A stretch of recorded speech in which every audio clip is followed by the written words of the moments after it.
J'aimerais vous parler de la maison d'été de mes grands-parents. Cette maison-là est importante parce que c'est mon arrière-grand-père qui l'a fait bâtir dans les années 1900. Il l'a légué à mon grand-père à son mariage en 1927. Et mon grand-père, qui était architecte, peignait et il a peint cette maison en 1924, donc à peu près il y a 100 ans. C'est pas parce qu'elle est vieille qu'elle est importante pour moi, c'est parce que de ma naissance jusqu'à l'âge de 12 ans, j'ai passé mes étés à cette maison-là. Évidemment, avant 6 ans, je ne m'en rappelle pas beaucoup, mais à partir de 6 ans, j'ai beaucoup de souvenirs. C'est une maison qui était bâtie sur une presqu'île à l'île Perrot. Et évidemment, une presqu'île, c'est entouré d'eau.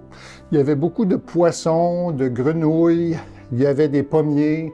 Je mangeais des pommes, du vieux pommier, je courais partout, j'ai appris à jouer au tennis un petit peu, je n'étais pas très bon. Et le soir, j'allais me coucher et il y avait des grenouilles, mais ce n'était pas juste des grenouilles ordinaires, c'est des wawarons. Je ne sais pas si vous savez ce que c'est le chant des wawarons. Le chant des wawarons, je vais vous en imiter un wawaron, ça fait à peu près... Alors moi qui avais 6 ans, qui se couchait, qui était dans mon lit, j'entendais des centaines de wawarons et vraiment, là, j'étais ému, ça venait me chercher, ça m'a marqué beaucoup.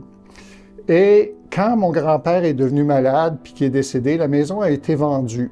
Et plus jamais dans ma vie, j'ai réentendu le chant des wawarons.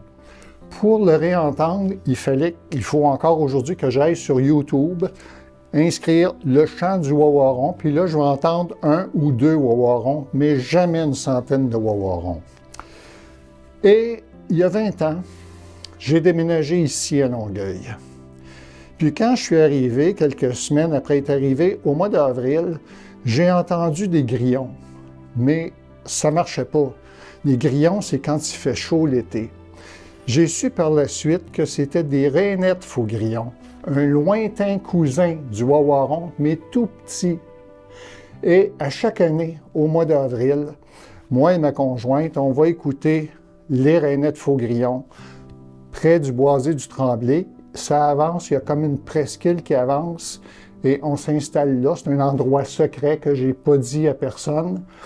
Et on écoute le chant des wawarons, des rainettes faux-grillons, qui me rappelle le chant des wawarons.